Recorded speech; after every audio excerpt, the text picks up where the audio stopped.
Just अभी थोड़ी देर पहले बिहार से आ रहा था, तो due to that I got late.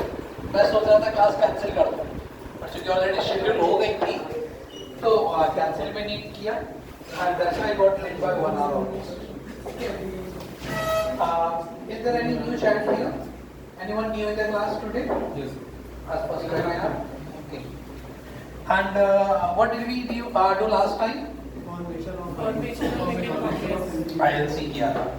Revise किया आप लोगों ने? अच्छे से रिवाइज कर लिया? Should I assume that INC is prepared?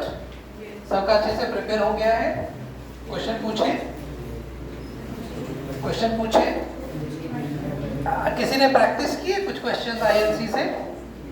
आप लोग कर पा रहे हैं INC के क्वेश्चंस? 2 क्वेश्चन नहीं कर पाए। कितने % क्वेश्चन कर पा रहे हैं? 15 में से 2 नहीं कर पाए। अगर आप 15 में से 2 नहीं कर पा रहे हो तो आई थिंक बहुत अच्छा स्कोर है, isn't it? अगर आप 15 में से 13 कर रहे हैं तो बहुत अच्छा स्कोर है, ठीक? और वो सिर्फ मेरे डिस्कशन के बाद, मेरे नोट्स के बाद, अगर आप एडिशनली थोड़ा सा, बड़ा प्लीज बातें नहीं, अगर आप थोड़ा सा अपनी तरफ से उस टॉपिक को पढ़ लोगे किसी रेफरेंस बुक से तो वो भी कवर अप हो जाएगा। अगर नहीं भी हो रहा है, 15 में से 13 क्वेश्चन कर पा रहे हैं तो I think we should be very happy. और किसी ने अटेम्प्ट किया? किसने? कितने कर पाए? That's good. ये तो बहुत अच्छा स्कोर है मेरे अकॉर्डिंग। 38 अगर आप 40 में से कर रहे हैं, आपको भी 2 ही की प्रॉब्लम आ रही है। और किसी ने ट्राई किया? जिसने नहीं किया प्लीज कर रहे हैं। हाँ, कितने किए आप? 40 में से 30 या 13? अच्छा, आपने 30 किया 40 में से, ठीक है, it's good score, not a bad. और बाकी लोगों ने किया ही नहीं। कितने क्वेश्चंस किए? कितने कर पाए? झूठ बोल रहे हैं, तुम्हारी शक्ल पे लिखा है झूठ बोल रहे हो। झूठ मत बोलो बेटा, आई डोंट लाई। हम लोग सब एक फैमिली मेंबर्स हैं, घर के लोग हैं, झूठ किससे बोलना? क्यों बोला नहीं किया सर, नहीं कर पाए, sorry, I will do next time. I am not going to hang anybody. अगर अब नहीं किया तो मैं कोई फांसी वासी नहीं देने जा रहा हूँ यार, और जिसने कर लिया उसके लिए कोई मैं गोल्ड मेडल लेके नहीं आया हूँ। बट एवरी टाइम मैंने शायद हर क्लास में 5-10 मिनट में यही कहता हूँ, प्लीज करो, प्लीज करो। अगर आप नहीं कर रहे, you are doing injustice with yourself. मेरा कोई लॉस नहीं हो रहा है, मेरा अपना पर्सनल कोई नुकसान नहीं है। अगर आप कर लेंगे तो आपका कॉन्फिडेंस लेवल बहुत हाई हो जाएगा। जिसने INC कर लिया है, आप अगर कर पा रहे हो 30 क्वेश्चन, 40 में से 15 में से 13 क्वेश्चन, तो आपका कॉन्फिडेंस लेवल बहुत हाई हो जाएगा। Yes, I can do all the question from this topic now. ये टॉपिक मेरा प्रिपेयर हो गया, प्लीज डू दैट। और ये शायद मेरी 15 दिन के बाद की क्लास है। लास्ट क्लास में संडे बिहार में था, I did not take it. तो 15 दिन में तो बनता है कि कम से कम 15 क्वेश्चन तो कर ही ले। 10 क्वेश्चन कर ले, 15 क्वेश्चन कर ले, 20 क्वेश्चन कर ले। आपके पास ऑप्शंस है, मोबाइल निकालो, INC लिख दो। कुछ नहीं करना है आपको, इंपॉर्टेंट क्वेश्चन ऑफ INC लिख दो। ना आपको मार्केट में जाके बुक खोजनी है, ना कहीं भटकना है, रेफरेंस मटेरियल लाना, कुछ नहीं करना है यार। मोबाइल तो सबके पास है ना, है कि नहीं है? सब लोग यूज करते हो। हम टॉपिक करा के कहीं भी, अगर आपके की इच्छा है, कहीं भी चलते चलते, ऑटो में चल रहे, ई रिक्शा पे चल रहे हैं, कहीं भी चल रहे हैं, बाइक पे पीछे बैठे हुए, हम कर सकते हैं। बहुत टाइम की जरूरत ही नहीं है, बट डू इट। आप नहीं कर रहे, बार बार मैं हर क्लास में यही कहूंगा, या तो आप लोग मुझे कह दो सर आप कहना बंद कर दीजिए, आप आइए चुपचाप पढ़ाइए, चले जाइए। आई विल डू दैट। 5 मिनट हम कोर्स करेंगे, क्योंकि यही सही तरीका है आपके प्रिपरेशन की। जो टॉपिक मैं यहाँ करा के जा रहा हूँ, अगले टॉपिक, अगली क्लास आते आते आप कम से कम उस टॉपिक पे 20, 25, 30, 40 क्वेश्चंस करेंगे। तभी आपको पता चलेगा हम सही डायरेक्शन में जा रहे हैं कि नहीं जा रहे हैं, हमारी प्रिपरेशन सही हो रही है कि नहीं हो रही है। चलो, जो 2 क्वेश्चन नहीं आए वो क्या थे बेटा? How many delegates participated in the second? 72. Second छोड़ो, नहीं कभी नहीं पूछा जाता था, किसी एग्जाम में नहीं पूछा जाता है, फर्स्ट में पूछा जाता है। मैंने फर्स्ट का लिखाया होगा, जिसने क्वेश्चन किया होगा उसको ये क्वेश्चन फर्स्ट वाला भी मिला होगा, मिला ही होगा, हर एग्जाम्स में आते हैं। सेकेंड वाला मुझे पता नहीं है, गूगल करके सर्च कर लेना, क्योंकि सेकेंड वाला कभी नहीं पूछा जाता, किसी एग्जाम से नहीं पूछा जाता। किसी एग्जाम से उठा के देख लेना, क्वेश्चन पेपर मिलेगा ही नहीं आपको। और दूसरा क्या था? When Subhash Chandra Bose resigned from the presidentship of INC, the seat was offered to 1993. नहीं, क्वेश्चन कुछ और है। क्वेश्चन कुछ और है। क्वेश्चन ये है, मैंने ये दिखाया हुआ है कि सुभाष चंद्र बोस 2 बार चेयरमैन बने, 37 में और 38 में, त्रिपुरी एंड हरिपुर सेशन में। क्वेश्चन है, जब सुभाष चंद्र बोस ने रिजाइन कर दिया तो उस जगह चेयरमैन किसको बनाया गया? किसी को पता है? पल्लवी नहीं, पट्टाभी सीतारमैया हो तो अलग। आई थिंक, मैं चेक कर लेता हूँ, आई थिंक शायद डॉक्टर राजेंद्र प्रसाद है। I am not sure, but please let me check. Check किया किसी ने गूगल पे इसको?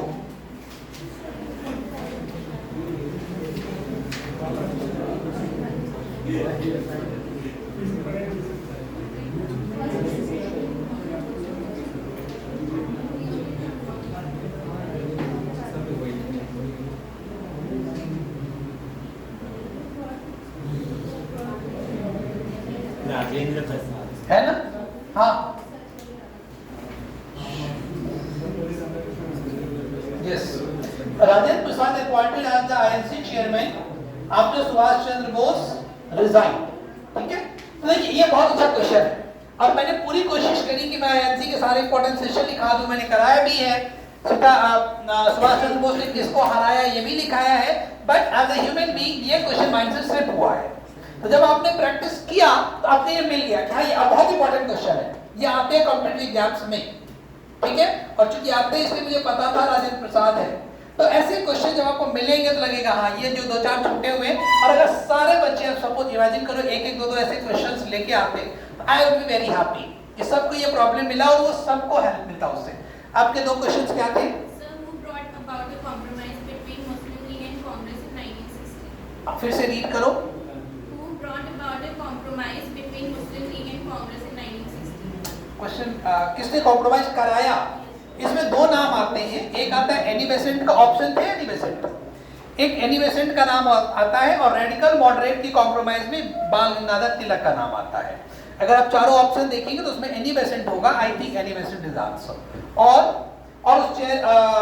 उस लखनऊ सेशन का चेयरमैन कौन था?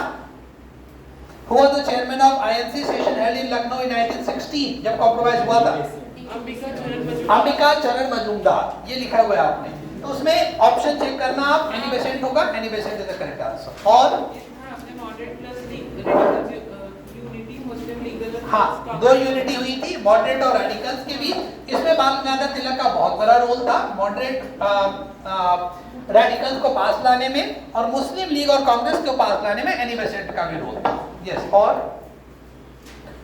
इधर भी किसी को 10 क्वेश्चन प्रॉब्लम थे? कोई क्वेश्चन है आपके पास? 2-4 क्वेश्चंस लाए हो, लिखिए। जब आप करते हैं, आपको मान लो नहीं लिखने का मन है, जिसे प्रॉब्लम है स्क्रीनशॉट ले लो, इमीडिएट स्क्रीनशॉट ले लो, तो आपके पास रहेगा कहां ये क्वेश्चन में प्रॉब्लम है। In which INC session Jan Gan Man was sung for the first time? In which INC session Jan Gan Man was sung for the first time? Anybody knows?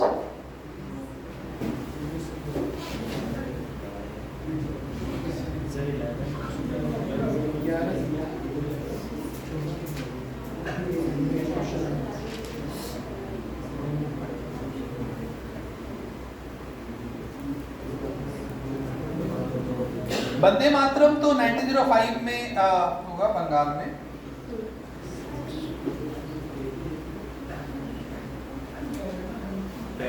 Session 1911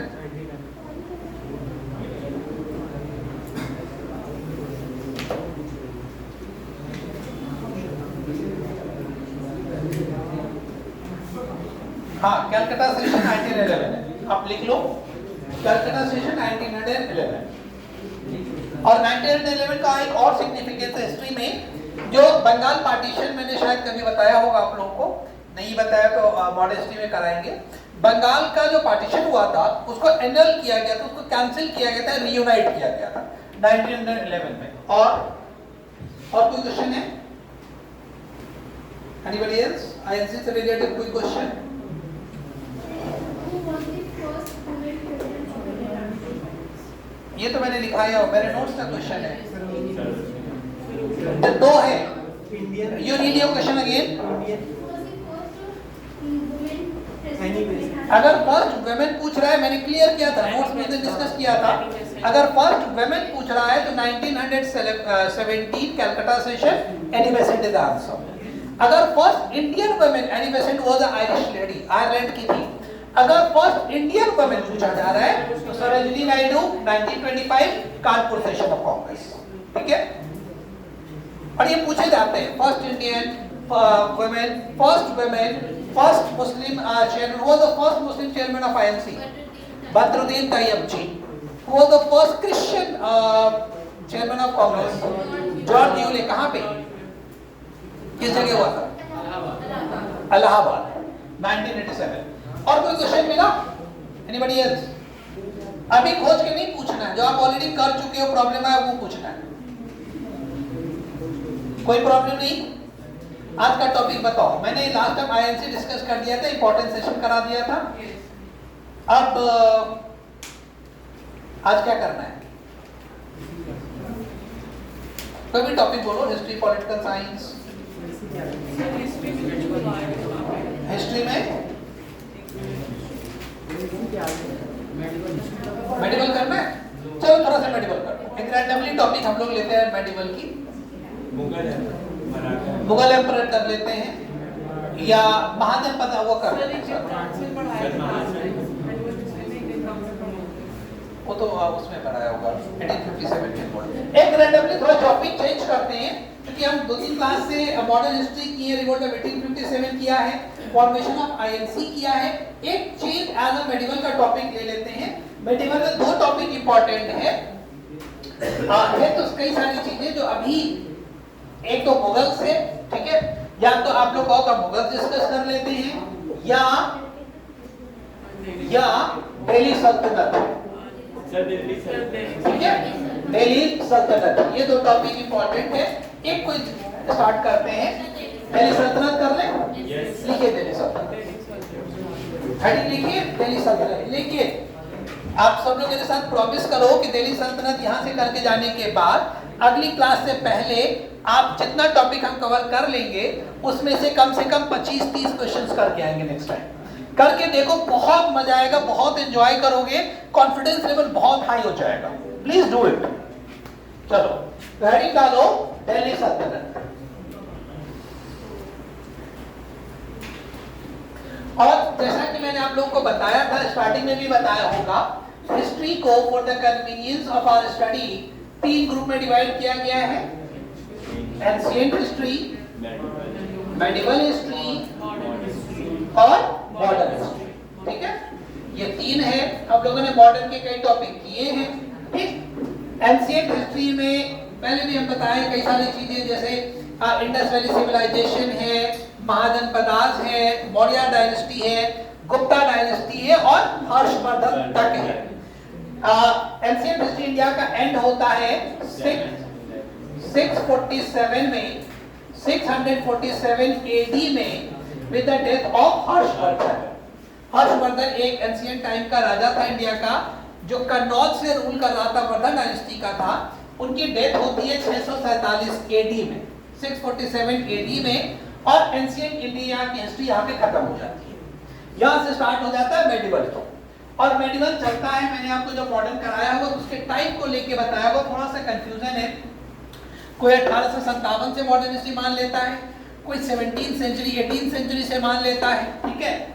हम 18th century मान लेते हैं। अगर 18th century से starting है, 18th century का मतलब हो गया 1700 से, ठीक है, 1701 से।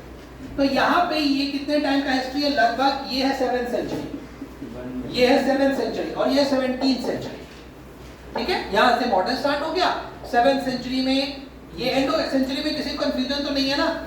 अभी कौन सी सेंचुरी चल रही है? 21st। तो 2001 से लेके 99 तक 21st होगा। तो मेडिवल हिस्ट्री जो इंडिया की है वो लगभग कितने साल की हो गई? 1000 साल की। 7th सेंचुरी से लेके 17th सेंचुरी तक ये 1000 साल की जो हिस्ट्री है इंडिया की, वो मेडिवल हिस्ट्री है। अब मेडिवल हिस्ट्री को for the further convenience of our study फिर से 2 ग्रुप में डिवाइड किया गया है, early medieval and later medieval. ये भी समझ आ गया? अर्ली मेडिवल्स की जो कुछ टॉपिक है, इसका टाइम अगर हम देखते हैं तो ये 7th सेंचुरी से लेके 12th सेंचुरी तक माना जाता है। और यहाँ पे 14th सेंचुरी से लेके और आप 16th सेंचुरी में ये लेटर मेडिवल है। अर्ली मेडिवल की कुछ टॉपिक इसमें क्या क्या है और लेटर मेडिवल जो हम ये आज करने जा रहे हैं ये दोनों लेटर मेडिवल का टॉपिक है। अगर आप लोगों को पता होगा तो 1206 ईस्वी में दिल्ली सल्तनत की स्टार्टिंग होती है कुतुबुद्दीन ऐबक से। कुतुबुद्दीन ऐबक का नाम सुना है? अभी हम एक ही चीज आपको बताएंगे। यहाँ से दिल्ली सल्तनत स्टार्ट होता है और दिल्ली सल्तनत 1526 ईस्वी में खत्म हो जाता है। ये अगर आप टोटल कैलकुलेट करोगे तो 320 साल की हिस्ट्री है दिल्ली सल्तनत की। दिल्ली सल्तनत की हिस्ट्री कितने साल की हमको रीड करनी है? 320 साल की। इस 320 साल में अभी हम देखेंगे कि 5 डायनेस्टी रूल करेगी। आप सबने नाम सुना होगा। सबसे पहला है स्लेव डायनेस्टी जिसको गुलाम वंश कहते हैं। Slave dynasty, Khalji dynasty, Tughlaq dynasty, Syed dynasty, Lodhi dynasty. सुना है? लोधी डायनेस्टी का जो लास्ट रूलर था इब्राहिम लोधी, उसी को हरा के बाबर ने कौन सी डायनेस्टी स्टार्ट की थी? Mughal dynasty. Mughal dynasty start होता है 1526 ईस्वी में with the first battle of Panipat और खत्म कब होता है मुगल डायनेस्टी? Anybody nose? 1857 1857 की क्रांति में 1857। इसको अगर आप कैलकुलेट करेंगे तो ये 331 साल की हिस्ट्री यहाँ है।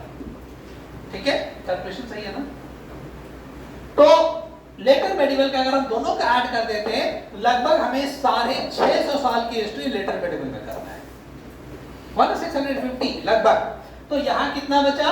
लगभग 300 350 साल की हिस्ट्री हमको यहाँ देखनी है। ये 7th सेंचुरी से लेकर 12th सेंचुरी तक इंडिया में क्या क्या इंपॉर्टेंट चीजें हुई है। ठीक? इसमें मैंने आप लोगों को कभी बताया होगा नहीं बताया होगा, सुनो। इसमें जो मेन चीजें हैं वो इंडिया में एक ट्रायंगुलर कॉन्फ्लिक्ट हुआ है। ट्रायंगुलर कॉन्फ्लिक्ट क्या था? राजस्थान, बंगाल, महाराष्ट्र। इंडिया के मैप भी रिकॉल करो, याद करो जरा 3 जगह। राजस्थान, बंगाल, महाराष्ट्र। याद आ रहा है? राजस्थान ऊपर की तरफ वेस्ट की साइड में, दिल्ली से वेस्ट। बंगाल बिल्कुल ईस्ट में है, बे ऑफ बंगाल के पास। और महाराष्ट्र नीचे की तरफ, साउथ की तरफ है। अगर आप तीनों को आप लाइन से कनेक्ट करोगे तो ये ट्रायंगल शेप बन जाता है। ट्रायंगल बना। इन तीनों जगह पे 3 अलग अलग डायनेस्टी रूल कर रही थी। यहाँ पे रूल कर रही थी गुर्जर प्रतिहारा। मैं थोड़ा सा ब्रीफ इंट्रोडक्शन दे रहा हूँ, फिर मैं इस पे आ जाऊंगा। यहाँ पे गुर्जर प्रतिहार रूल कर रही थी, प्रतिहार डायनेस्टी थी। यहाँ पे थी पाल डायनेस्टी, ठीक है। और यहाँ पे थी राष्ट्रकूटास। यहाँ पे राष्ट्रकूटा रूल कर रहे थे। इन तीनों में लड़ाई थी। बीच की एक जगह थी उसको कैप्चर करने के लिए। वो जगह कौन सी थी? वो जगह थी कन्नौज। कौन सी जगह? अभी मैंने बताया कि हर्षवर्धन की डेथ 647 में होती है और हर्षवर्धन कन्नौज का राजा था। तो जब तक हर्षवर्धन था तब तक कन्नौज बहुत ही इंपॉर्टेंट था, ठीक है। और कन्नौज से पहले जब आप लोग थोड़ा और एंशिएंट हिस्ट्री में जाएंगे, गुप्ता तक, गुप्ता डायनेस्टी इंडिया में लगभग 550 के आसपास तक थी। गुप्ता तक इंडिया का सबसे इंपॉर्टेंट जगह हुआ करता था मगध, पाटलिपुत्र, पटना। सुना है ना? गुप्ता डायनेस्टी मगध से रूल कर रही थी, मौर्य डायनेस्टी मगध से रूल कर रही थी। लेकिन इसके बाद पटना या मगध का इंपॉर्टेंस कम हो गया और कन्नौज का इंपॉर्टेंस ज्यादा हो गया, ठीक। तो अब ये तीनों डायनेस्टी चाहती थी कि हम कन्नौज को कैप्चर कर लें। कन्नौज को कैप्चर करने के लिए तीनों डायनेस्टी में लगभग 200 साल लड़ाई हुई, 200 इयर्स। और लड़ते लड़ते इस 200 साल की इतिहास में ये तीनों डायनेस्टी कमजोर हो गई, तीनों डायनेस्टी खत्म हो गई, ठीक। अगर हम यहाँ से देखते हैं तो लगभग ये 900 के आसपास तक ये लड़ाइयाँ चली, 7th सेंचुरी से लेके 900 तक। इसके बाद इसी टाइम इंडिया में फॉरेनर्स का अटैक ज्यादा होने लगा, मुस्लिम्स का अटैक ज्यादा होने लगा। इसी टाइम इंडिया में अरब का अटैक हुआ है। मोहम्मद बिन कासिम का नाम सुना हो आप लोगों ने? मोहम्मद बिन कासिम आया है, इंडिया पे अटैक किया है 712 के आसपास मोहम्मद बिन कासिम का अटैक हुआ है। इसी टाइम आप लोगों ने नाम सुना होगा, इसके बाद मोहम्मद गजनी का अटैक हुआ है। गजनी का नाम सुना है?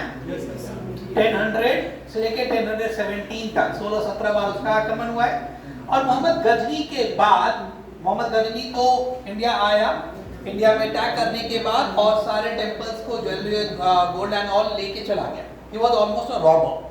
ही attacked India just for the sake of money. ठीक है, उसका इंटेंशन इंडिया में आके एस्टैब्लिश होना नहीं था। सोमनाथ टेंपल पे अटैक किया, सोमनाथ टेंपल को लूट के ले गया, फैनेटिक रूलर था। उसके बाद इंडिया में अटैक होता है किसका?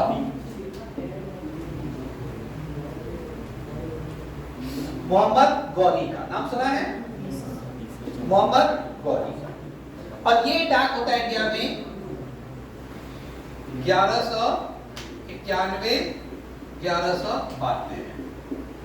ठीक है, और इनकी लड़ाई होती है पृथ्वीराज चौहान से। सुना है? मोहम्मद गौरी और पृथ्वीराज चौहान की लड़ाई। ये फर्स्ट बैटल ऑफ तराइन है और ये second battle of Tarain. Tarain के पहले युद्ध में मोहम्मद गौरी को पृथ्वीराज चौहान ने हरा दिया था। सबने सुना होगा, सबने सीरियल देखी होगी, एक संयुक्ता नाम से सीरियल आती थी, हरा दिया था। ठीक है, और कहते हैं कि अगर मोहम्मद गौरी पृथ्वीराज चौहान चाहते तो पहली तराइन की लड़ाई में उनको हरा के आसानी से मार सकते थे, लेकिन जब वो अपनी जान बचा के भागने लगे तो इन्होंने पीछे से अटैक करना सही नहीं समझा, नहीं अटैक किया। मोहम्मद गौरी वापस गया, अपने आर्मी को रिकलेक्ट किया और दोबारा आके इसने फिर से पृथ्वीराज चौहान पे आक्रमण किया और पृथ्वीराज चौहान हार गया। इसमें दो कहानी है, पृथ्वीराज चौहान वहीं मर गया। एक कहानी कहती है कि उनको अरेस्ट करके अपने दरबार ले गया, दरबार में उनको अंधा बना दिया, अंधा बना के उनके जो पोएट थे चंद बरदाई, उसने एक कविता रिसाइट किया। ये बात कविता से सुनकर उन्होंने मार, पृथ्वीराज चौहान ने मोहम्मद गौरी को दरबार में मार दिया। शायद movie last time year I थी, उस मूवी में भी यही दिखाया है। पृथ्वीराज चौहान देखिए आप लोगों ने, उसमें भी यही कहानी दिखाई है। एक दूसरी स्टोरी ये कहती है when Mohammad Ghori was going back after winning India and defeating Indian rulers, तो वहां पे पाकिस्तान के एरिया में कुछ ट्राइब्स लोग उन पे अटैक करके उनको मारते हैं।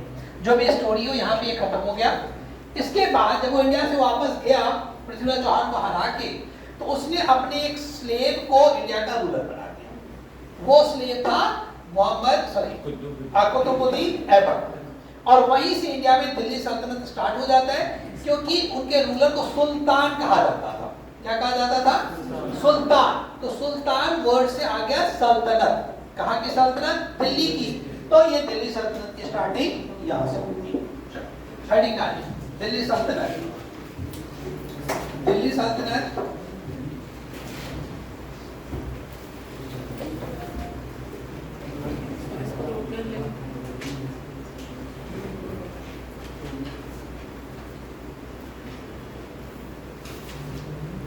started from 1206, या ब्रैकेट में लिख लीजिए 1206 to 1526।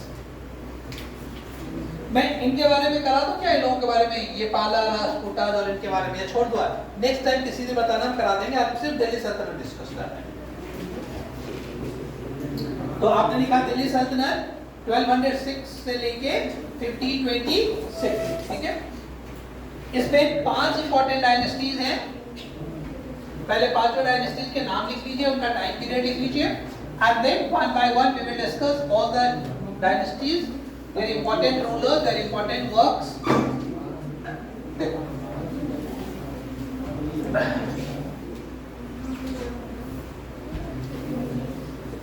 आपने लिखा दिल्ली सल्तनत 1206 से लेके 1526। ठीक है, अब इसमें 5 डायनेस्टी रूल करती है। तो पहला एक क्वेश्चन बनता है कि which was the first dynasty, which was the last dynasty। दूसरा क्वेश्चन है which dynasty ruled for the maximum period of time। अभी हम टाइम ही लिखेंगे सबका। which dynasty ruled for the shortest duration of time, ये पूछा जाता है, ध्यान देना। तो पहला है, लिखिए, स्लेव डायनेस्टी।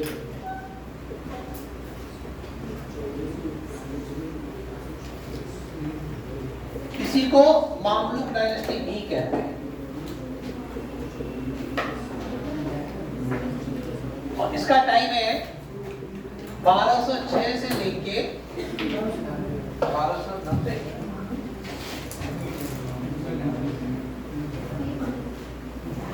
क्या 1290 कितने साल हो गए? कितने? 84 ईयर्स। तो ये भी साथ में लिखते जाइए। उसके बाद है खलजी डायनेस्टी।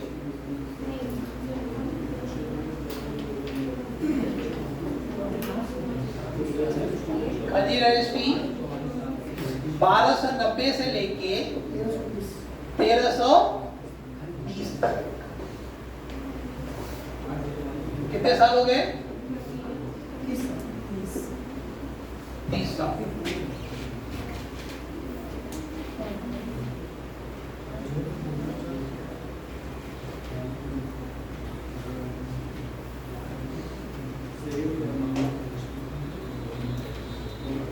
अगला है तुगलक डायनेस्टी।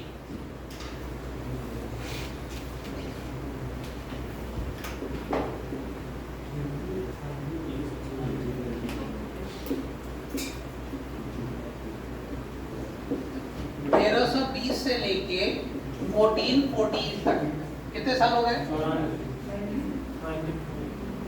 94।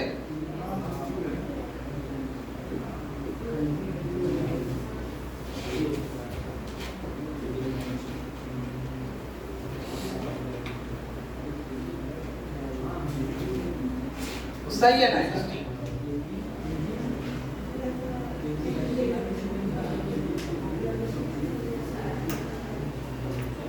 फोर्टीन 1414 से लेके 1450 तक 1450 तक कितने साल हो गए? 30 37 की 36। लोधी डायनेस्टी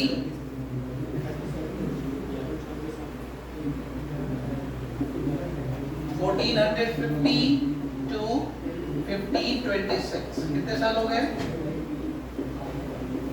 अब देखिए सारे क्वेश्चंस आपको मिल जाएंगे। Which dynasty ruled for the maximum duration? Answer क्या होगा? मैक्सिमम हो गया Tughlaq dynasty. Which dynasty ruled for the shortest duration?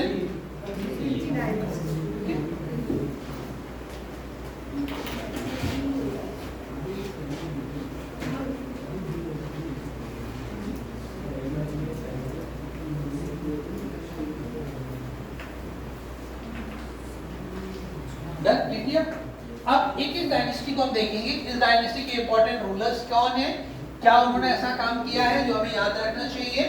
ठीक है, तो हम सबसे पहले स्टार्ट करते हैं स्लेव डायनेस्टी से। इसको रब कर दें, रब करें।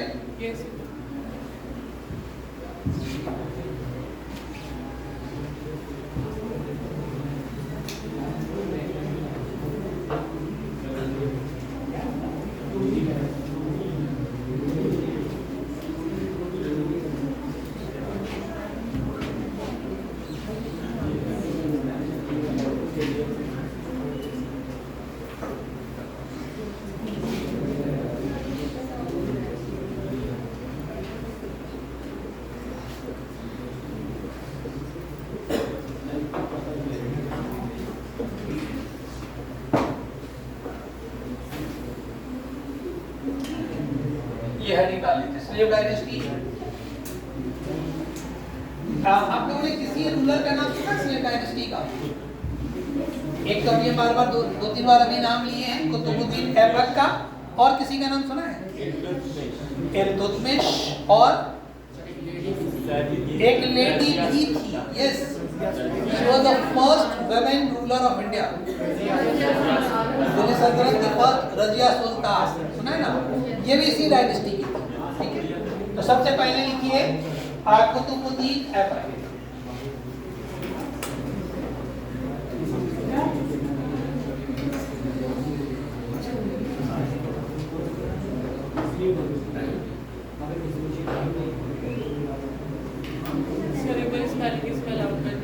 कुतुबुद्दीन ऐबक पहला रूलर आप लिख रहे हैं।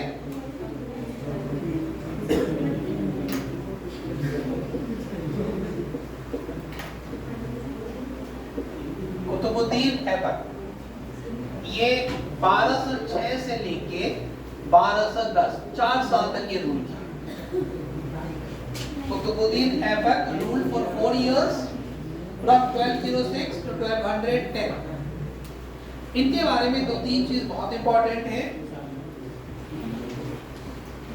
He was a slave of Mohammad Ghori. ये कौन थे?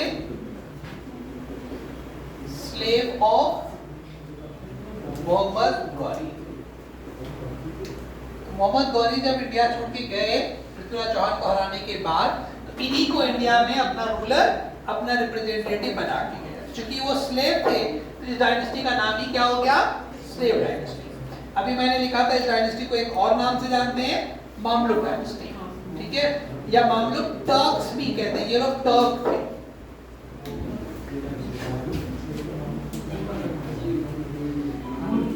इनको बहुत ही पॉपुलरली एक और नाम से जानते हैं,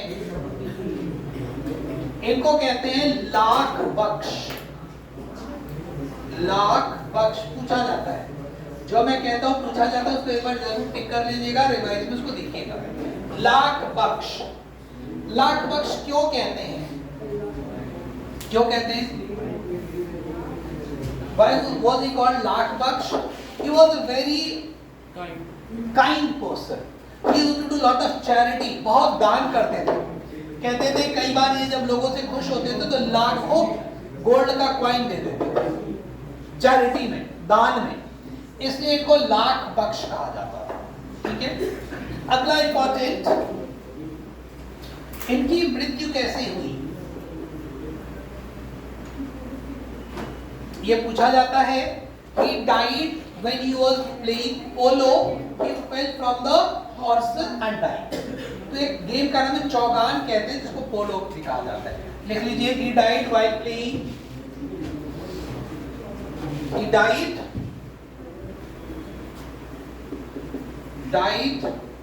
in 1210 while playing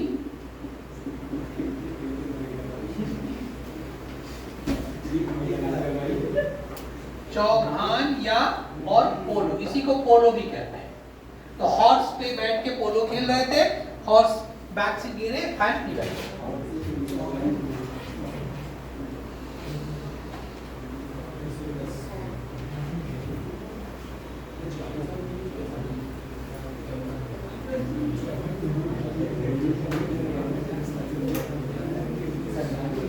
और he started the construction of Qutub Minar.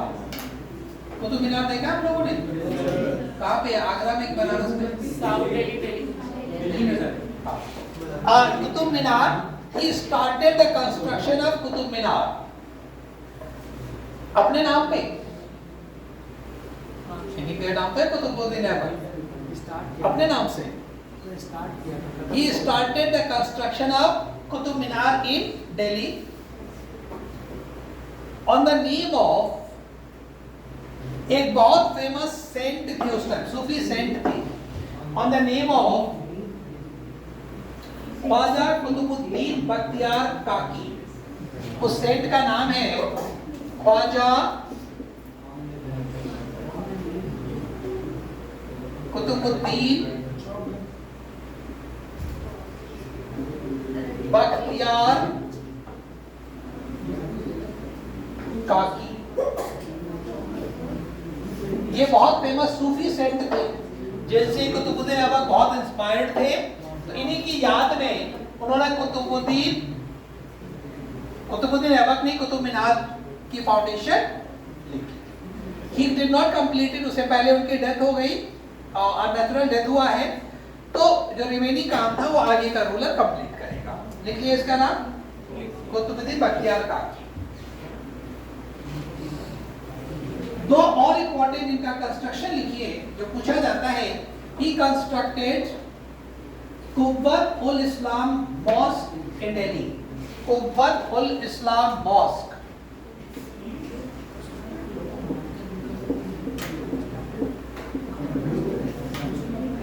कुव्वत ul Islam mosque in Delhi. ये पूछा जाएगा आपसे कि कुव्वत उल इस्लाम मॉस्क कहाँ पे है। दूसरा, कुव्वत उल इस्लाम मॉस्क किसने बनवाया है। ये वही कुतुब मीनार के सामने है, वहीं पे। कुव्वतुल इस्लाम मॉस्क लिख लिया। दूसरा इनका इंपॉर्टेंट कंस्ट्रक्शन है 2.5 दिन का झोपड़ा। नाम सुना है किसी ने? Yes, sir. ये दोनों बहुत पूछा जाता है। 2.5 दिन का झोपड़ा, ये कहाँ पे सुना है? तो राजस्थान में। ये राजस्थान के अजमेर में है। अजमेर, अजमेर राजस्थान। ठीक है, इसको 2.5 दिन का झोपड़ा क्यों कहते हैं? इसके कंस्ट्रक्शन में 2.5 दिन लगा था, तो 2.5 दिन का झोपड़ा। तो इनके 3 स्ट्रक्चर आपने लिखा, इनके 3 मॉन्यूमेंट के बारे में आपने लिखा। इन्होंने कुतुब मीनार का फाउंडेशन स्टार्ट किया, एक। दूसरा कुव्वतुल इस्लाम मॉस्क दिल्ली में बनवाया। तीसरा 2.5 दिन का झोपड़ा अजमेर में बनवाया। ठीक है, इनके लिए 4-5 पॉइंट काफी है, इससे ज्यादा आप लोगों को नहीं पूछा जाएगा। ठीक? एक और नाम लिख लीजिए,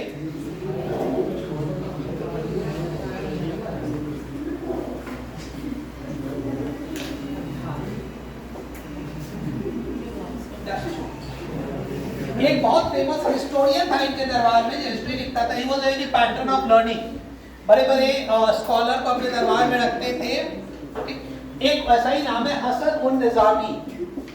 हसन उन निजामी।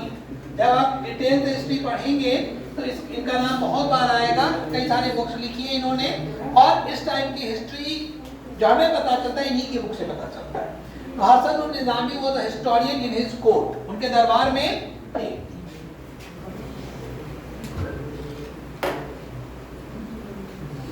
डन? इंडिया जब ये इंडिया में रूल कर रहे थे उस टाइम इंडिया की राजधानी, इंडिया की कैपिटल दिल्ली सल्तनत की राजधानी लाहौर में। ठीक है, इंडिया में नहीं था।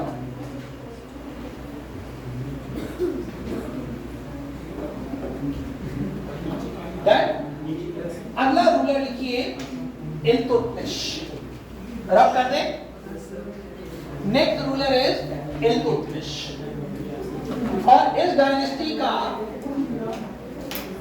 डायनेस्टी का सबसे इंपॉर्टेंट रूलर है इल्तुतमिश। ठीक है,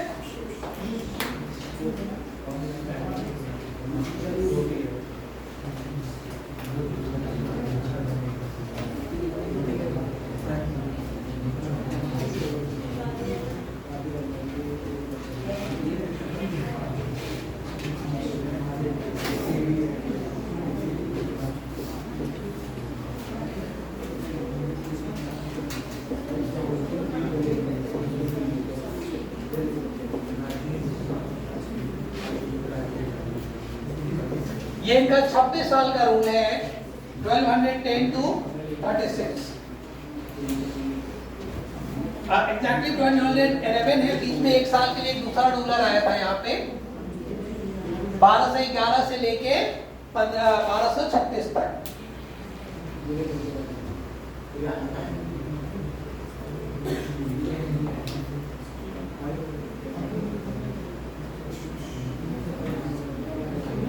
He became the ruler of Delhi Sultanate after removing एक रूलर आराम शाह के नाम से है यहाँ पे। ये कुतुबुद्दीन ऐबक का शायद बेटा था। इनको हटाने के बाद ये इनकैपेबल था, बहुत एफिशिएंट नहीं था। 1 साल तक इनको ये रूलर रहे। इनको हटाने के बाद इल्तुतमिश राजा बना। ठीक है, तो Iltutmish became the king of Delhi Sultanate, ruler of Delhi Sultanate after removing आराम शाह। समझ आ गया? कोई कंफ्यूजन तो नहीं है? कुतुबुद्दीन ऐबक का बेटा था आराम शाह, इनको हटाने के बाद इल्तुतमिश रूलर बना। इल्तुतमिश और कुतुबुद्दीन ऐबक का क्या रिलेशन था पता है आप लोगों को? इल्तुतमिश दामाद था, सन इन लॉ था ऐबक का। ठीक है, He was the real founder of Delhi Sultanate। अभी मैंने बताया कि सबसे इंपॉर्टेंट रूलर यही है। इनके लिए कहा जाता है कि दिल्ली सल्तनत का रियल फाउंडर यही है, रियल फाउंडर। और उसका एक कारण ये हो सकता है कि कुतुबुद्दीन ऐबक को टाइम ही नहीं मिला। वो तो सिर्फ 4 साल रूल किया। 4 साल तो चीजों को समझने में लग जाता है ना। तो अगर उनको लंबा टाइम मिला होता, हो सकता है ऐबक ही रियल फाउंडर होता। but he died unfortunately just after 4 years of his ruling. So next इनको टाइम मिला and he was the real founder of Delhi Sultanate.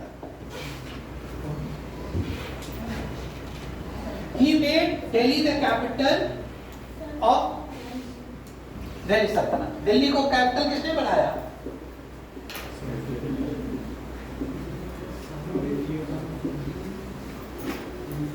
पहले कहाँ था?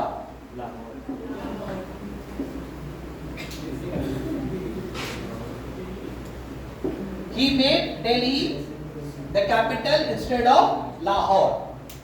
तो लाहौर से राजधानी को शिफ्ट कर लिया दिल्ली में. He made Delhi the capital of Delhi Sultanate instead of Lahore. Done? दो पॉइंट हो गए इनके बारे में इंपॉर्टेंट. पहला कि दिल्ली सल्तनत का रियल फाउंडर इनको कहा जाता है. दूसरा, इन्होंने दिल्ली सल्तनत की जो राजधानी थी उसको लाहौर से शिफ्ट करके दिल्ली कर दिया.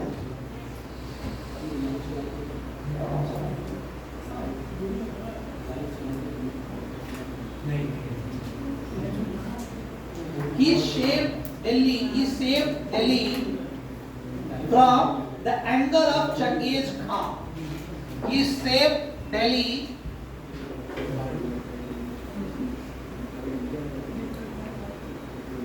from the anger of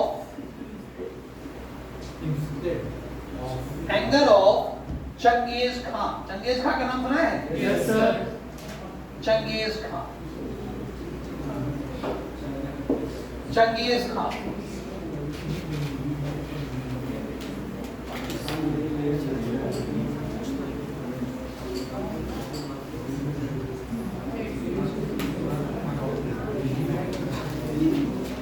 कैसे?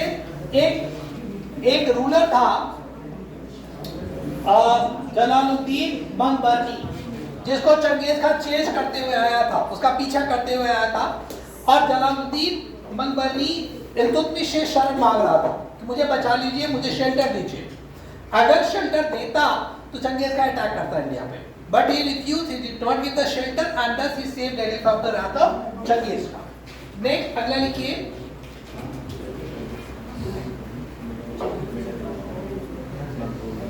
He started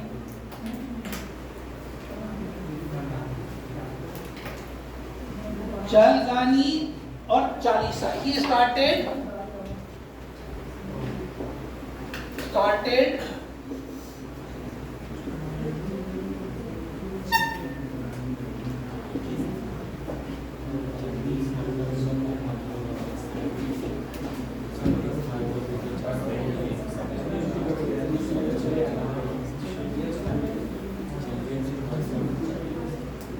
ये टिक करिएगा, डबल टिक करिएगा. इसमें ये पूछा जाता है इल्तुतमिश से अगर एक क्वेश्चन आता है तो ये पूछा जाता है कि चलगानी सिस्टम या चालीसा किसने स्टार्ट किया था? ये इल्तुतमिश से स्टार्ट किया था. क्या था इसमें? इसमें दिल्ली सल्तनत के वेरी इंपॉर्टेंट 40 मिनिस्टर्स का एक ग्रुप बनाया. Group of 40 officers to help the ruler. राजा की हेल्प करने के लिए दरबार के 40 बड़े ऑफिसर्स का एक ग्रुप बनाया जिसको चालीसा कहते हैं या चहलगानी कहते हैं. किसने स्टार्ट किया? इल्तुतमिश ने. बहुत पूछा जाता है चहलगानी के बारे में, चालीसा के बारे में. Next, he completed the construction of Qutub Minar. जो कुतुब मीनार किसने स्टार्ट कराया था? ऐबक ने. उसका कंप्लीशन किसने किया? इल्तुतमिश ने. आप लोगों में से कोई गए हो, देखे हो कुतुब मीनार? गए हैं? मैं अभी रिसेंटली दूर में गया था. He completed the construction of Qutub मीनार. ठीक है?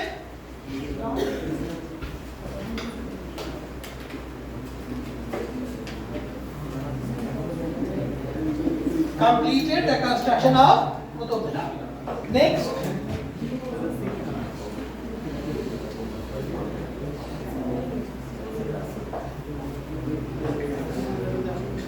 he started silver coin. He started a silver coin जिसको टंका कहते हैं.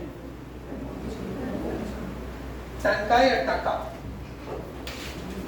started a silver coin टंका और एक कॉपर कॉइन भी जो स्टार्ट किया जिसको जीतल कहते हैं, कॉपर कॉइन जीतल।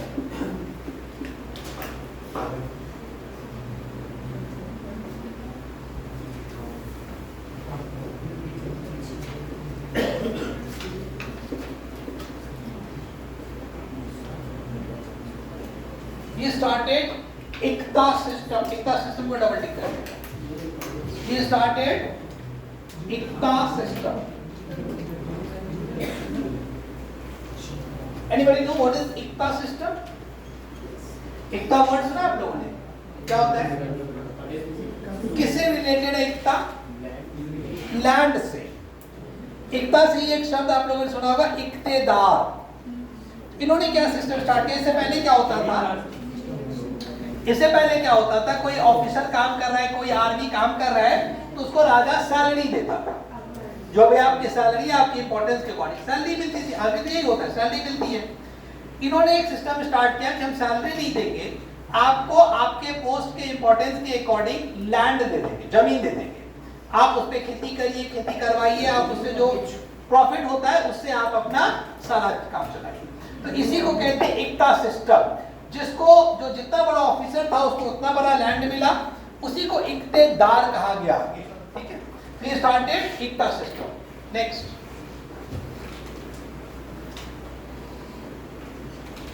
इनके दरबार में एक बहुत फेमस हिस्टोरियन था, मिनहाज उस सिराज। मिनहाज उस सिराज, मिनहाज उस सिराज। हिस्टोरियन आप लोगों से नहीं पूछा जाएगा, सब कुछ डिस्कस कर लिए तो उनका नाम भी लिख लीजिए। मिनहाज उस सिराज। तो मिनहाज उस सिराज की किताब से, बुक से इनके बारे में बहुत कुछ पता चलता है। इल्तुतमिश के बारे में। अगला रूलर किए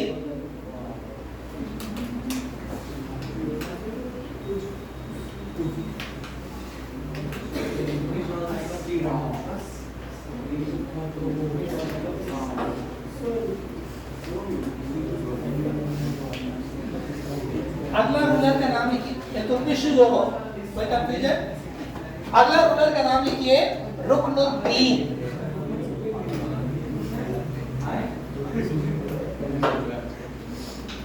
रुकनुद्दीन सिर्फ 1 साल के लिए राजा रहा, ये इल्तुतमिश का बेटा था।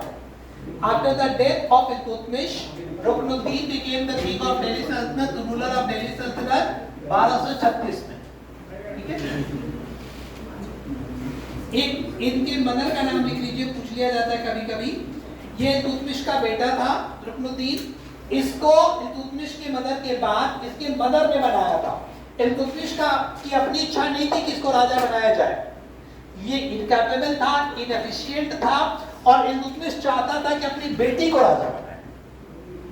लेकिन उस टाइम वुमेन को राजा बनाना, रूलर बनाना, आज भी सोसाइटी बहुत जल्दी नहीं एक्सेप्ट करती है वुमेन को हायर पोस्ट पे। उस टाइम ऑर्थोडॉक्स सोसाइटी थी, एक वुमेन को रूलर बनाना और एक्सेप्ट करना बहुत बड़ा चैलेंज था। तो इल्तुतमिश की इच्छा होते हुए भी वो अपनी बेटी रजिया को रूलर नहीं बना पाया। तो राजा कौन बना? उनका बेटा रुकनुद्दीन। अपनी मदर लिखिए, Ruknuddin became the ruler with the help of his mother Shah Turkan. उनके मदर का नाम है शाह तुर्कान।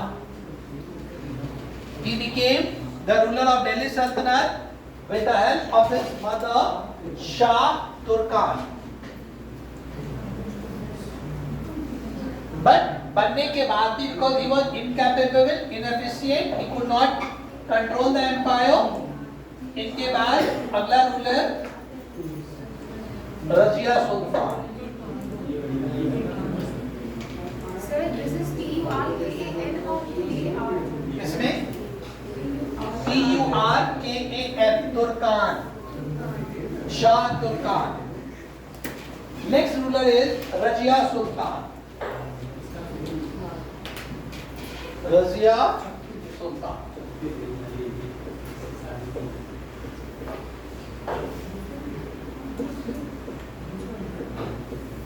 और ये बहुत ही एफिशिएंट थी, बहुत इंटेलिजेंट थी, बहुत करेजियस थी. She became the ruler.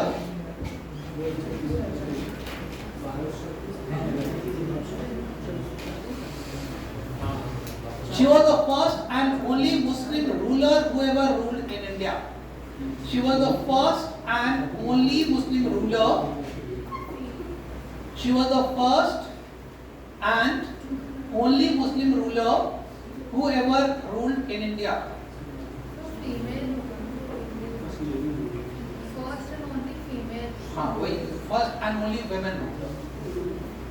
She was the first and only women ruler, women Muslim ruler. Hindu ruler आपको कई और मिलेंगे, ठीक है?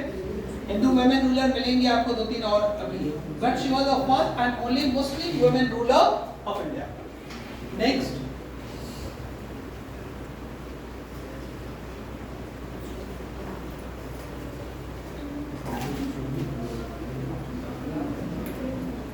She was not liked by the nobles.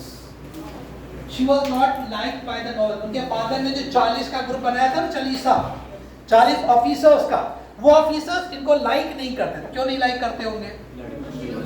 Women का ऑर्डर कैसे हम एक्सेप्ट करेंगे? How we will work under a women ruler ना? तो they were not liking Razia.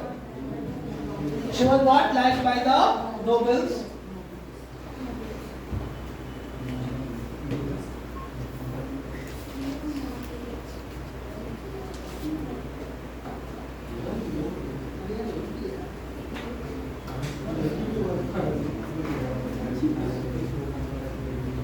She was in love with an Abyssinian slave, Yakut. नाम मिलेगा आपको, 2 नाम मिलेगा इनके साथ. याकूत, ये अबिसिनिया के थे. She was in love with an Abyssinian slave, Yakut. ये भी नोबल्स को पसंद नहीं था. She was in love with an Abyssinian slave, Yakut.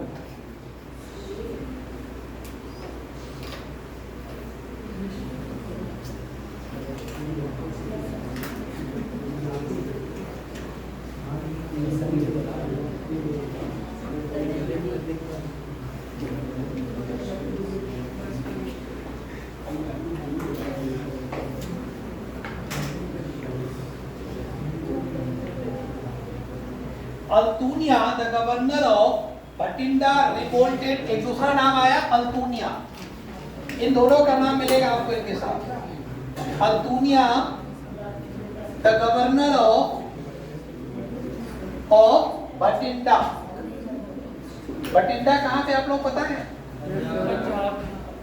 Punjab. तो बटिंडा का गवर्नर उस टाइम अल्तूनिया नाम का आदमी था. He revolted. इसने रजिया सुल्तान के खिलाफ रिवोल्ट किया. इनको सुन लीजिए, एक लाइन फिर लिखिएगा.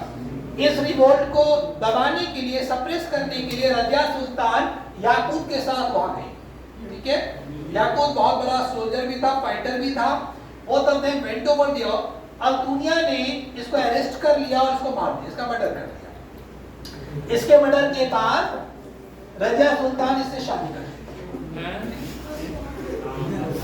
देखिए, अल्तूनिया मर्डर्ड याकूत,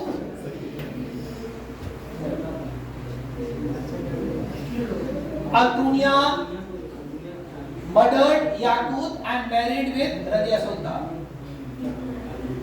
और ये सब चलता रहता था भाई. अभी भी चलता है, अभी भी ऐसी कहानियां आती रहती हैं. नहीं आती रहती. तो Altunia murdered Yakut and married with Razia Sultan.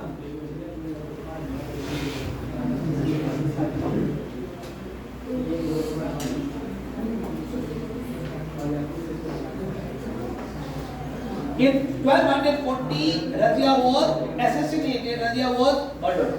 बाद में सारे नॉवेल्स ने मिलकर जो भी कॉन्स्पिरेसी हुआ हो, सब ने मिलकर 1240 में रजिया का भी मर्डर कर दिया. In 1240 AD, Razia Sultan was murdered.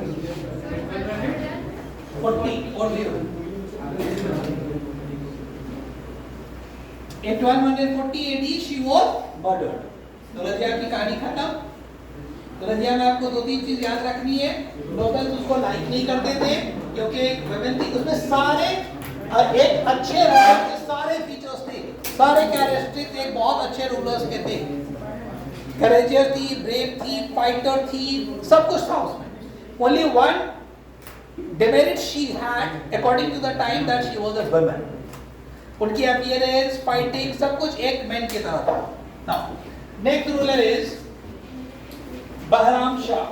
अब यहाँ पे एक दो आपको छोटे छोटे रूलर नाम मिलेंगे। बहराम शाह 2 साल के लिए रूलर बना, 40 से 42। बहराम शाह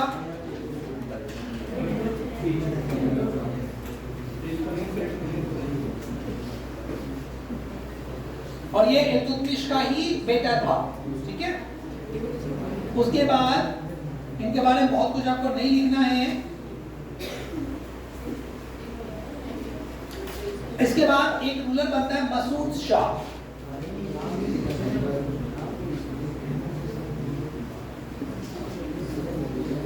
मसूद शाह ये 1242 से लेकर 46 तक 4 साल ये रहते हैं। Masood Shah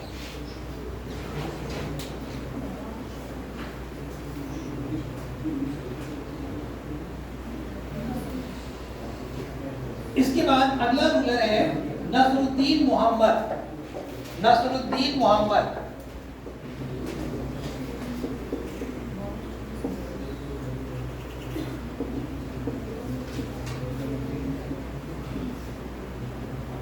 Nasruddin Mohammad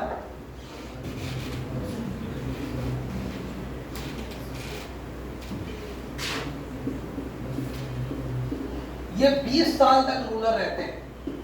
Nasruddin Mohammad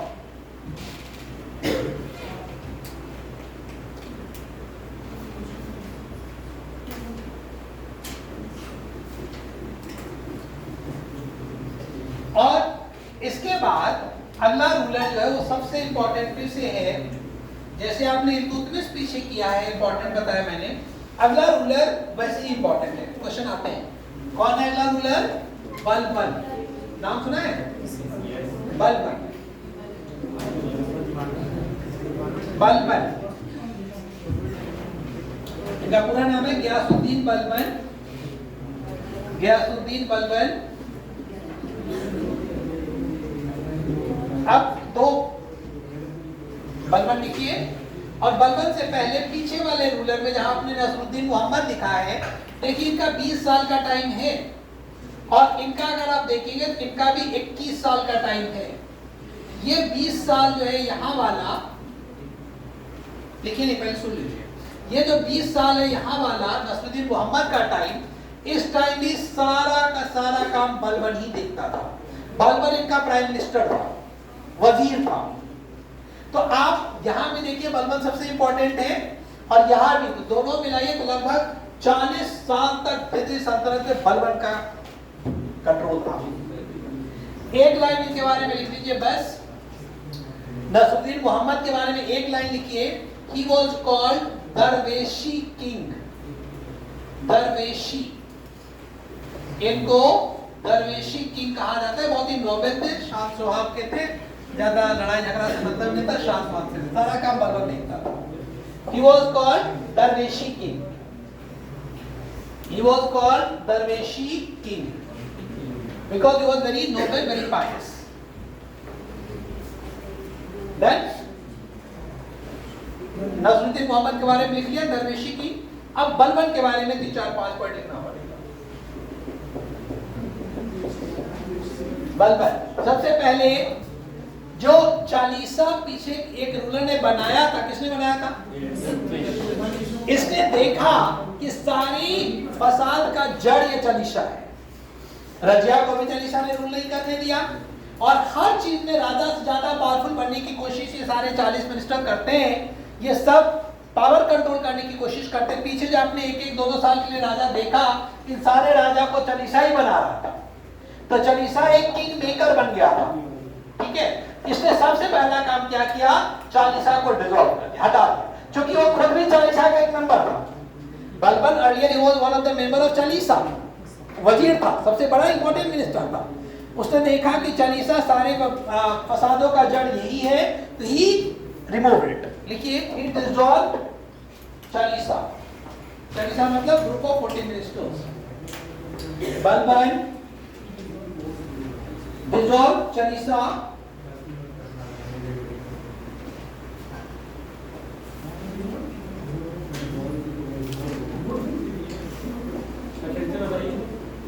he dissolved Chalisa. Dissolve मतलब खत्म कर देना, ठीक है। he dissolved चालीसा या he removed चालीसा, जो भी कन्वीनियंट लैंग्वेज लिख दीजिए। और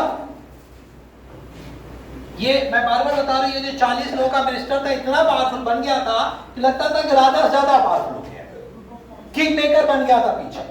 तो उनके इंपॉर्टेंस को कम करने के लिए और राजा की पावर को बढ़ाने के लिए इसने कई सारे सिस्टम स्टार्ट किए। ऐसे सिस्टम के लोगों को राजा का डर हो, राजा के प्रति इन्होंने ऐसा बनाया इमेज राजा का कि लोगों के मन में टेरर हो, डर हो कि राजा के सामने कैसे जाएंगे, क्योंकि राजा का इंपॉर्टेंस पीछे घट गया था। इंपॉर्टेंट कौन बन गया था, चालीसा बन गया था। तो पहला काम इसने चालीसा को डिसॉल्व कर दिया, हटा दिया। अब आगे 2-3 काम आप देखेंगे ऐसा करेगा कि लोगों को राजा के नाम सुन के डर लगेगा इस पूरे एम्पायर में, ठीक है। लिखिए, he started a system of सिजदा and पैबोस। He started a system of सिजदा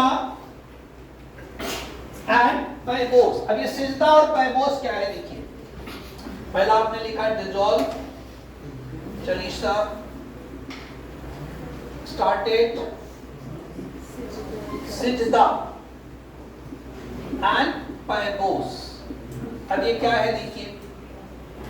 सिजदा में लिख लीजिए ब्रैकेट में, या लाल देखिए,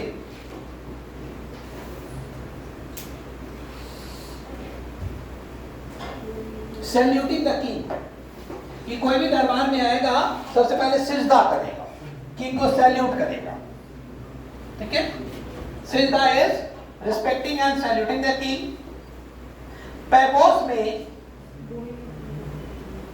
will kiss the feet of king। राजा का पहले पैर को चूमेगा दरबार में आने के बाद। पैबोस, kissing the feet of king। ये सिर्फ राजा की टेरर बनाने के लिए था कि तुम बड़े नहीं हो, बड़ा राजा है। सिजदा मतलब सैल्यूटिंग द किंग, पैबोस मतलब kissing the feet of king। Next,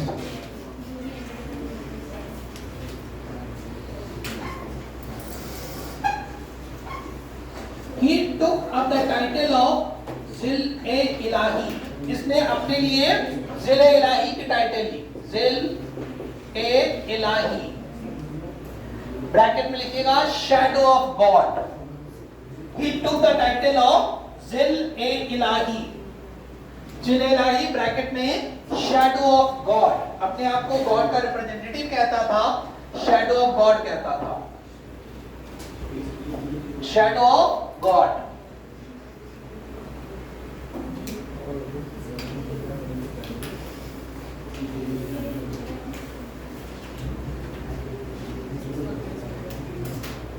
He took the title of Zil-e-Ilahi, that is shadow of God।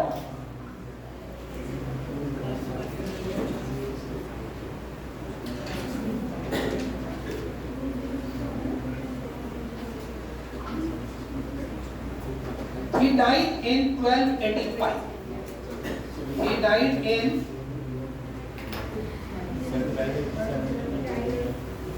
he died in 1285। Sir 1287 तक अब थोड़ा सा करेक्शन कर लीजिए, करा रहे हैं।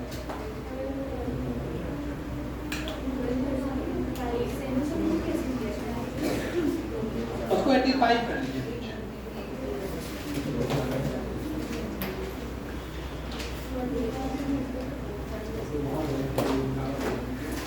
और कहते हैं कि लास्ट टाइम में ऑलरेडी देखिए 40 साल तक एम्पायर का सुप्रीम बॉस है, लास्ट में इसकी एक बेटी की डेथ हो गई थी, उसके शोक में सौरव में इनकी डेथ हो गई।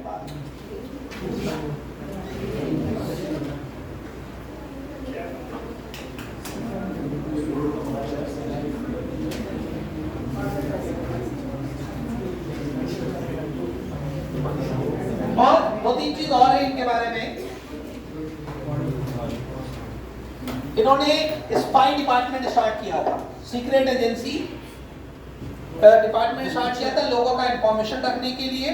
बहुत स्ट्रिक्ट रूलर था, इसने अपने एम्पायर में ड्रिंकिंग विंकिंग सब बंद करा दिया था, कोई वाइन अल्कोहल नहीं पिएगा, ठीक है।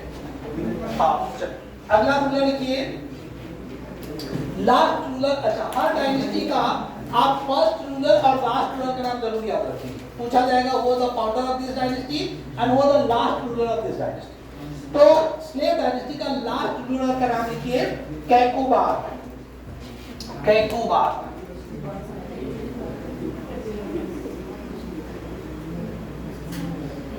कैकुबार 85 से 95 कैकुबार।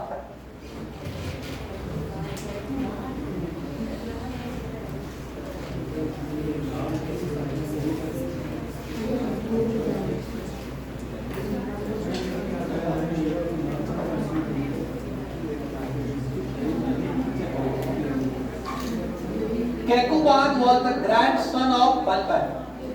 Kekuban was the grandson of Balban.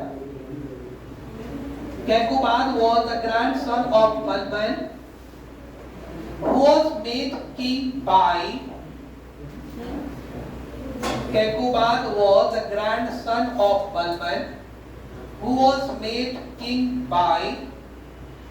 कैकुबान को जो राजा बनाया था, ये बहुत इंपॉर्टेंट नाम आता है, देखिए, who was made king by Fakhruddin, the Kotwal of Delhi.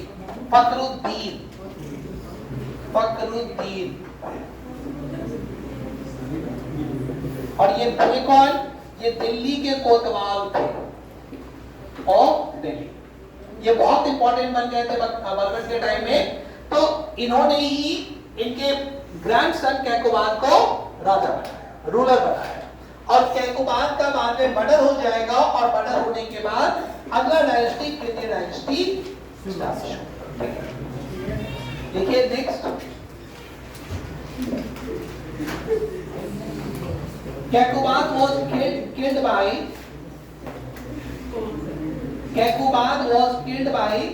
Khilji.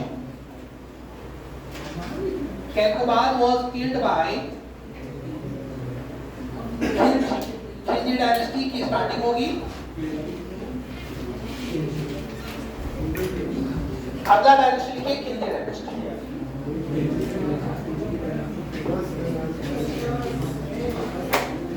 अगला डायनेस्टी है खिलजी डायनेस्टी। ज्यादा हो गया?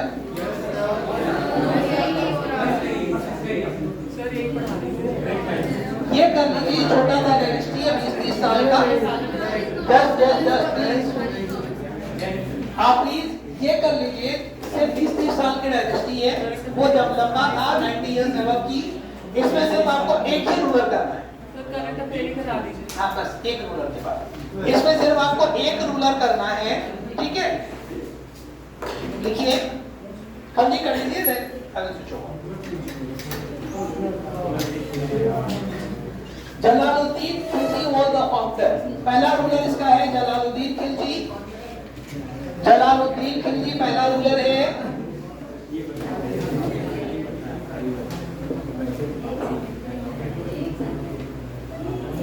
Jalaluddin Khilji was the founder। 6 साल के लिए रूलर थे। इनके बारे में लिख लीजिए, he was the founder।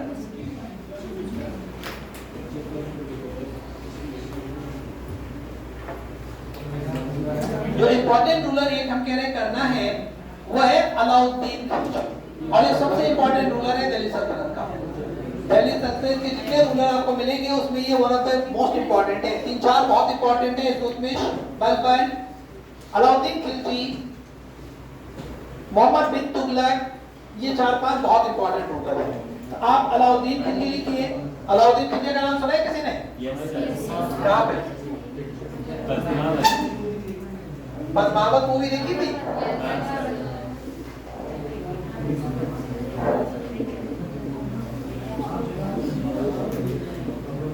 ये 20 साल तक रूलर थे दिल्ली सल्तनत के।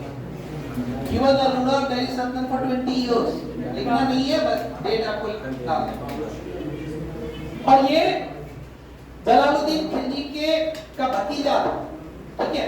जलालुद्दीन खिलजी का मर्डर करके ये रूलर बना था। देखिए, he killed Jalaluddin Khilji. He was son-in-law of Jalaluddin Khilji. He was the son-in-law of Jalaluddin Khilji.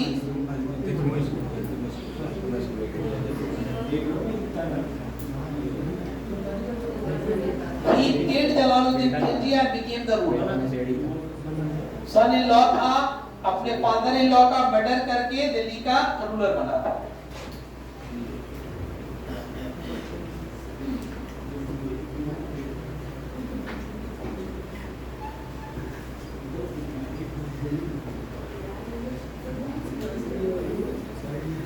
इनके लिए बहुत फेमस कोटेशन है, किंगशिप नोज नो किंगशिप। देखिए,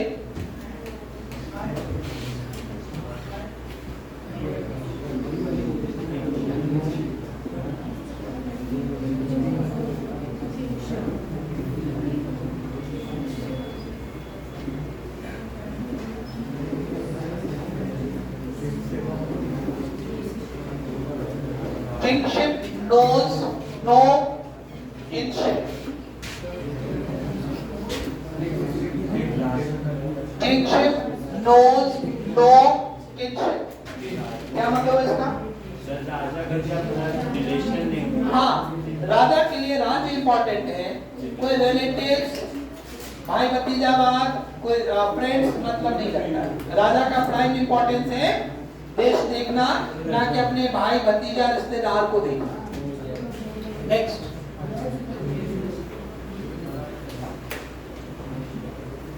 His army was led by, इनका आर्मी जनरल बहुत एफिशिएंट था, क्या नाम था? कपूर। हाँ, His army was led by Malik Kafur. Malik Kafur.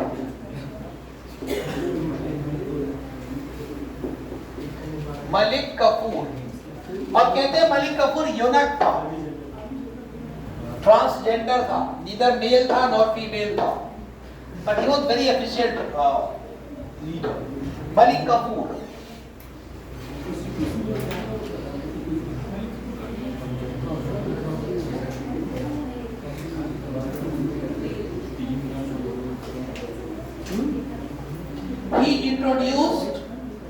He introduced Daag and Chehra system. Daag and Chehra. Daag, समझिएगा ये दोनों सिस्टम क्या था? दाग में ब्रैकेट में लिख लीजिए branding of horses. Branding of horses. Branding of horses.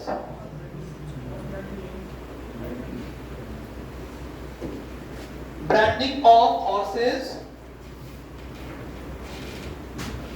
और चेहरा था descriptive role,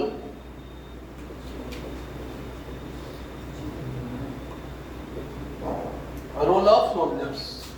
descriptive roll of soldiers.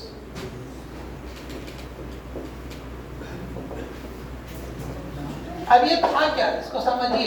ये एक बहुत बड़ा एडमिनिस्ट्रेटिव रिफॉर्म था अलाउद्दीन खिलजी का।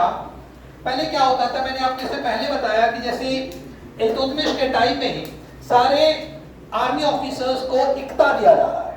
जो जितना बड़ा आर्मी ऑफिसर, जिसके पास जितने सोल्जर्स, उतना बड़ा इक्ता। जैसे मान लीजिए मैं एक आर्मी ऑफिसर हूं, मेरे पास 500 सोल्जर है। आप एक आर्मी ऑफिसर, आपके पास 1000 सोल्जर है। कोई दूसरा बड़ा आर्मी ऑफिसर, उसके पास 5000 हॉर्सेस है, 5000 सोल्जर है। सोल्जर प्लस हॉर्सेस दोनों रखना पड़ता था। तो उनके अकॉर्डिंग उनको इतना बड़ा लैंड मिलता था, इतना मिलता था। उसकी काउंटिंग होती थी राजा के दरबार में। जब आप कहेंगे कि मेरे पास 500 हॉर्सेज है, 500 आर्मी ऑफिसर, 500 आर्मी और 500 हॉर्सेज है, आपको उतना बड़ा लैंड मिलेगा। तो कई बार ये चीटिंग होती थी। जैसे मेरे हॉर्सेज की काउंटिंग शुरू हुई तो मैंने आपसे बोरो कर लिया कि अपने हॉर्सेज मुझे 100-200 दे दो। मैंने राजा को दिखा दिया ये मेरे हॉर्सेज है, मैंने इतना बड़ा इतना ले लिया। आप गए, आप मेरा हॉर्सेज लेके चले गए, हमने आपको दे दिया 200 ले जाओ। तो एक ही हॉर्सेज की रिकाउंटिंग हो जाती थी, एक ही सोल्जर्स की रिकाउंटिंग हो जाती थी और इससे राज्य का नुकसान होता था, राजा को उतना बड़ा इतना देना पड़ता था। इन्होंने क्या किया, हॉर्सेज की ब्रांडिंग कर दी। आप हॉर्सेज लेके आए, आपके सारे हॉर्सेज की काउंटिंग हो गई, उस पे एक ब्रांड लगा दिया, एक शायद स्टैम्प, ऐसा स्टैम्प जो मिटे ना, शायद उसमें आयरन का कुछ गर्म करके उसके ऊपर लगा दिया जाता था। ठीक है, तो उससे हॉर्स की काउंटिंग रुक गई, रिकाउंटिंग रुक गई, चीटिंग रुक गई और सोल्जर्स की, हर एक सोल्जर्स का एक डिस्क्रिप्टिव रोल बना दिया, जिसको आप कहते हैं जो आज का आधार कार्ड बना दिया। लो, हर सोल्जर्स का एक पूरा डिटेल कि आप सोल्जर्स को भी रिकाउंट नहीं करा सकते। ये जो एक फौजरी हो रही थी राज्य में, एम्पायर में, ये फौजरी इनका इस दो सिस्टम से रुक गया। ये बहुत बड़ा एडमिनिस्ट्रेटिव रिफॉर्म था, मिलिट्री रिफॉर्म था इनका। ठीक, आई होप समझ आ गया दाग क्या था, चेहरा सिस्टम क्या था। अगला लिखिए, बता नेक्स्ट।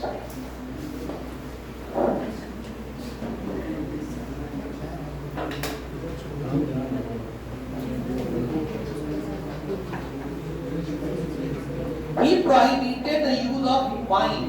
अपने एम्पायर में, अपने साम्राज्य में शराब पीने पे बैन लगा दिया था। He prohibited the use of wine.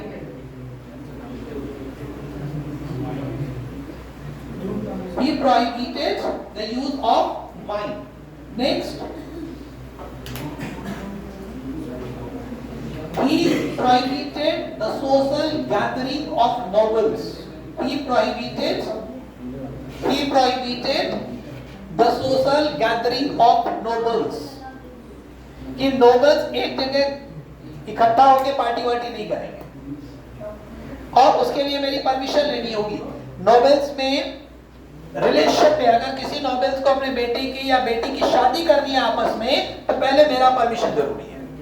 मान लीजिए कई सारे नोबल्स मिलकर पावरफुल बन जाते थे, तो इस पावरफुल सिस्टम को नहीं क्रिएट करने देना चाहता था, तो he did not allow them to do marriages और any relationship without the permission of the ruler.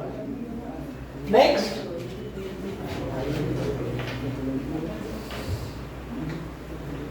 Alauddin जो सबसे ज्यादा जाना जाता है वो अपनी मार्केट कंट्रोल पॉलिसी को लेकर जाना जाता है। देखिए हेडिंग में मार्केट कंट्रोल पॉलिसी।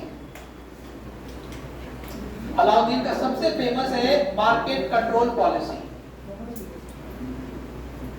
हिंदी में कहते हैं बाजार नियंत्रण नीति, मार्केट कंट्रोल पॉलिसी।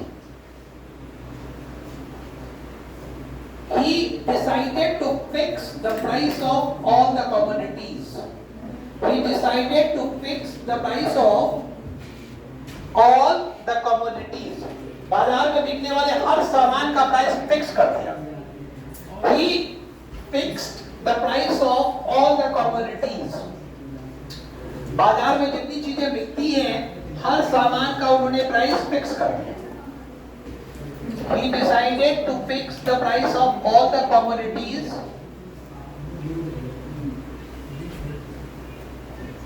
ये बात समझ आई? जैसे फ्रूट्स है तो ये इस प्राइस पे बिकेगा, पोटैटो है तो इस प्राइस पे बिकेगा, अनियन इस प्राइस पे बिकेगा। ऐसा नहीं, जैसे अभी आप लोग जानते हो अभी मार्केट में अनियन की शॉर्टेज है। अभी मार्केट आकर गया आप लोग, प्याज की रेट 100 रुपए टच कर रहा है। तो क्यों है? शॉर्टेज हो गई। जिसके पास है वो ब्लैक मार्केटिंग, बातें नहीं, जिसके पास है वो ब्लैक मार्केटिंग करने लगता है, वो अपने सामान को और रोक लेता है ताकि मार्केट में और शॉर्टेज क्रिएट हो, प्राइस और ज्यादा हो जाए, तब हम बेचेंगे, प्रॉफिट कमाएंगे। अभी 2-3 महीना पहले आप लोगों ने देखा टोमेटो का प्राइस 200 रुपए बिक रहा था, देखा था? टमाटर की कीमत 200-250 रुपए थी। तो ऐसा सिस्टम ना हो मार्केट में, इसके लिए इन्होंने डिसाइड किया कि हर सामान का प्राइस फिक्स कर देंगे और कोई भी शॉपकीपर अगर उससे ज्यादा प्राइस पे बेचेगा इमीडिएटली उसको अरेस्ट करके जेल में डाल देंगे। अब इसके लिए पूरी सिस्टम बनानी पड़ेगी। आप सिर्फ प्राइस फिक्स कर दोगे, मार्केट में अगर शॉर्टेज होगी तब तो प्रॉब्लम होगी। तो पूरा सिस्टम बनाया उन्होंने। देखिए 2 पॉइंट और। पहला,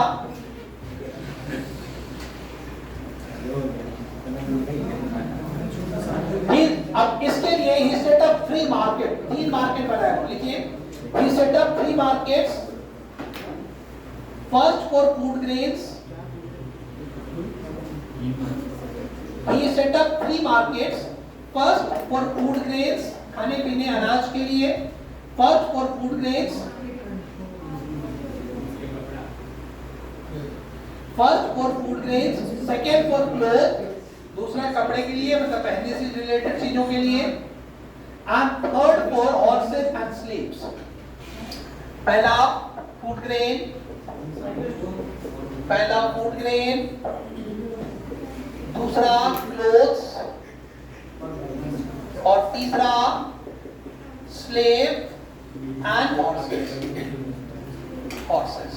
और इन तीनों मार्केट को कंट्रोल करने के लिए एक ऑफिसर अपॉइंट किया। उस ऑफिसर का नाम पूछा जाता है। लिखिए, to control the market he appointed an officer called Shahna.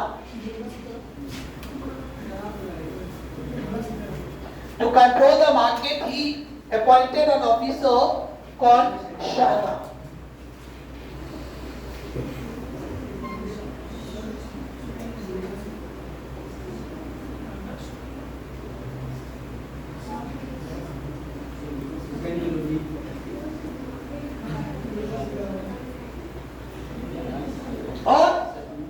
इनकी जो पनिशमेंट सिस्टम थी, कहते हैं कि इनके टाइम में अगर कोई शॉपकीपर गलत पैसा ले रहा है या गलत चीजों का वेट कर रहा है तो इतना स्ट्रिक्ट पनिशमेंट था। अगर मान लो कोई शॉपकीपर है, आप 1 किलो चीज ले रहे हो, आपको वो 100 ग्राम कम दे रहा है और अगर पता चल जाता था तो उस शॉपकीपर की बॉडी से 100 ग्राम मांस निकाल देता।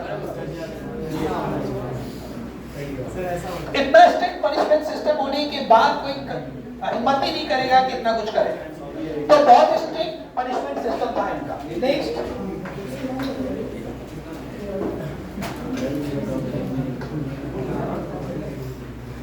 नेक्स्ट लिखिए, इनके 2 कंस्ट्रक्शन के नाम मॉन्यूमेंट का नाम विद्यार्थी। लिखिए, ही कंस्ट्रक्टेड अलाई दरवाजा। अलाई दरवाजा, अलाई दरवाजा कहां पे है? ही कंस्ट्रक्टेड अलाई दरवाजा। ये कुतुब मीनार का एंट्रेंस गेट है। जब आप कुतुब मीनार जाते हैं एंट्री जहां से करते हैं उसी दरवाजा का नाम है Alai Darwaza, entrance gate of Qutub Minar. He constructed Alai Darwaza, bracket में लिख लीजिए entry gate of Qutub Minar. He constructed 1000 सुतून, जिसको 1000 पिलर कहते हैं। 1000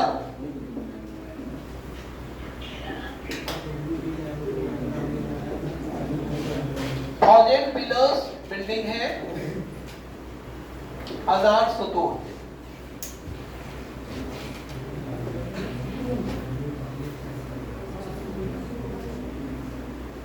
नेक्स्ट, आप लोगों ने आमिर खुसरो का नाम सुना है? आमिर खुसरो इन्हीं के दरबार में था। लिख लीजिए,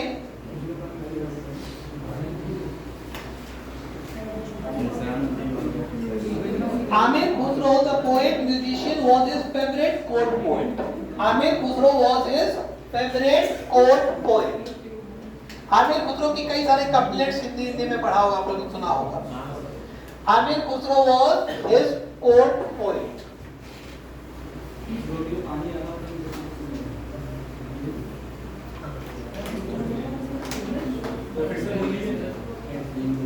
क्या? Aamir Khusro was his court poet. उनके दरबार का पोएट था, कवि था। Amir Khusro was his court poet.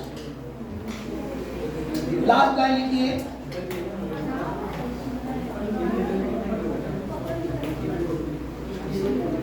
Malik Kafur became the next ruler. Malik Kafur, आपने पीछे Malik Kafur, प्लीज 2-4 मिनट और रुक जाओ. Malik Kafur became the next ruler after Alauddin Khilji.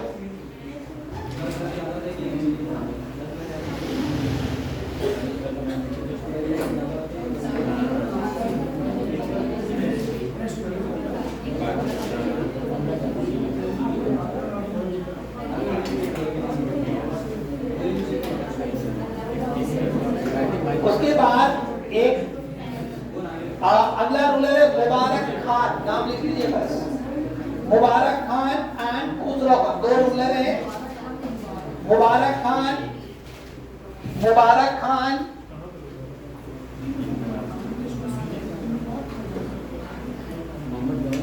1316 से लेके 20 तक. और एक और नाम मिलेगा मुबारक खान के बाद खुसरो खान. ये खुसरो खान लास्ट रूलर है.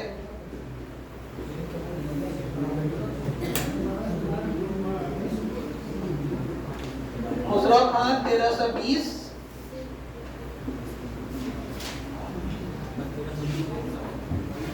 और खुसरो खान में लिख लीजिए, he was killed by Ghazi Malik. He was killed by Ghazi Malik.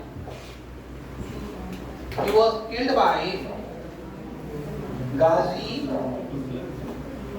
Malik. और इसी गाजी मलिक ने अगला डायनेस्टी बनाया Tughlaq dynasty. He was killed by Ghazi Malik who founded Tughlaq dynasty. इसके बाद तुगलक डायनेस्टी स्टार्ट होता है. तुगलक डायनेस्टी में भी दो इंपॉर्टेंट रूलर करेंगे हम लोग, एमबीटी और एफएसटी, मोहम्मद बिन तुगलक और फिरोज शाह तुगलक. और लास्ट इसके बाद सैयद डायनेस्टी में बहुत कुछ नहीं करना है आपको, एक लाइन में किसने बनाया किसने एंड किया. और लास्ट में लोधी डायनेस्टी करा दे, दोनों खत्म कर दे.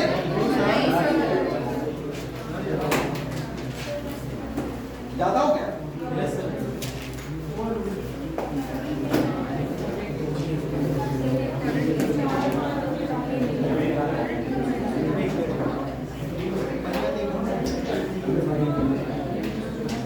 हेडिंग डाल लीजिए करंट अफेयर्स.